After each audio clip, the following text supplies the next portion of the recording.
Hey, how's it going, everybody? Charlie Wilson here, a.k.a. Sinister Charlie. Welcome back. I'm very saturated. Hi.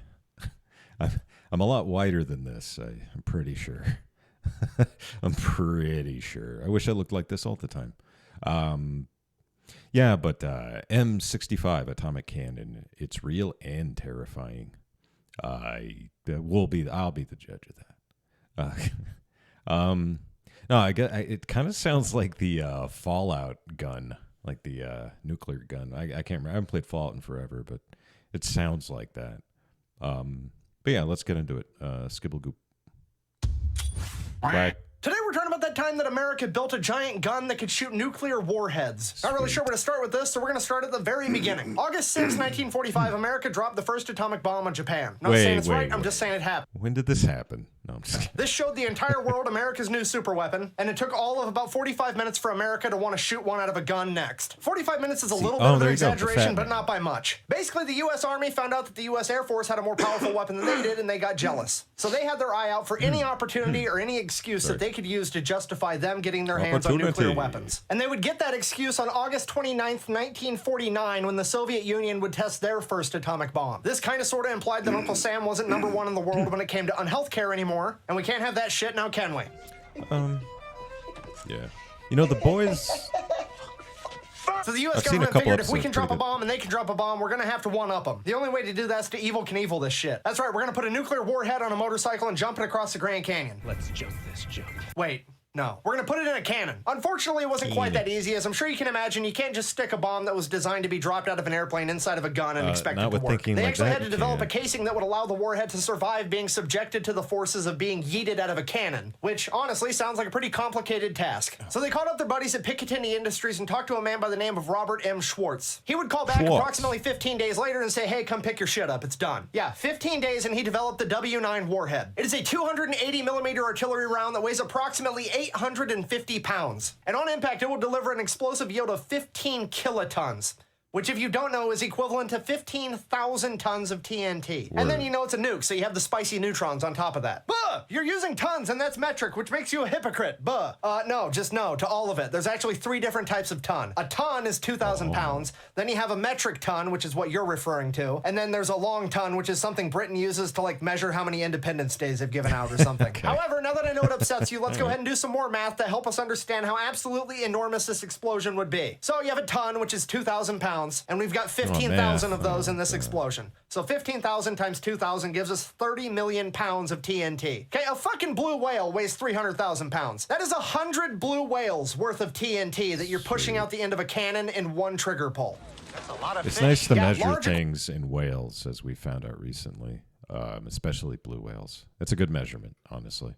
Aquatic mammals, still a better unit of measurement than the metric system. Okay, anyways, back to the story. So they developed the W9 warhead. Now they need a gun to fire it because it's 280 millimeters and America doesn't have a piece of artillery that big. So Robert Schwartz and Picatinny Industries go to work at that. They take some inspiration from the German K5 railroad guns from World War II, and over the course of the next 3 years, they developed the M65 atomic cannon. It weighs approximately 173,000 pounds and requires 2 semis to move it, one in the front and one in the back. It is quite literally a semi-war crime sandwich, and it's capable of launching the W9 warhead up to 20 miles away.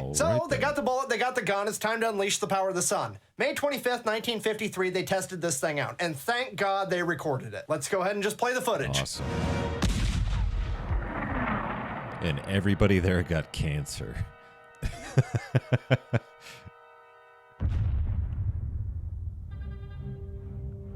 I would assume.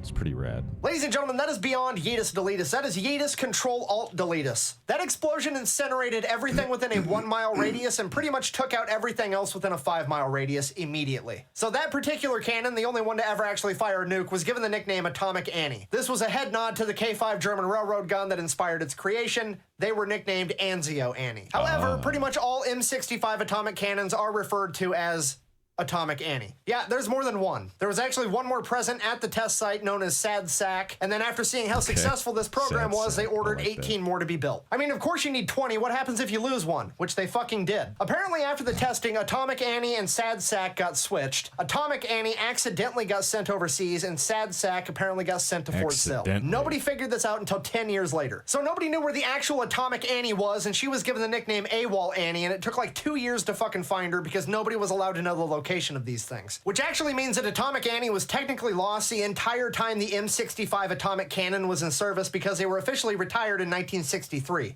And Annie wasn't even found until 1964. Which raises the question, why on earth would you retire the sun gun? Well, because around that time, Uncle Sam also figured out how to launch a nuke from a big bazooka out the back of a Jeep. Now we're going to have to do a video on that next week. In conclusion, the moral of the story is please do not get into a pissing contest with America. We will win. Just quit while you're behind and save everybody a lot of time and money. Thank you for watching. Best way to support the channel is go buy some merch at thefatelectrician.com. Quack bang out.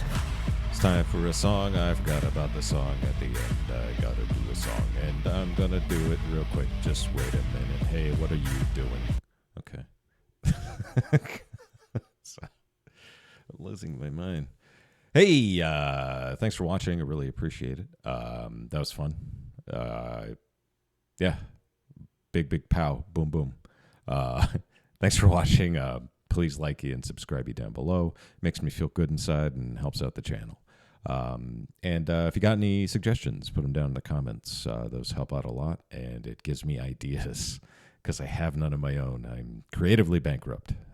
So thanks a lot, and bye.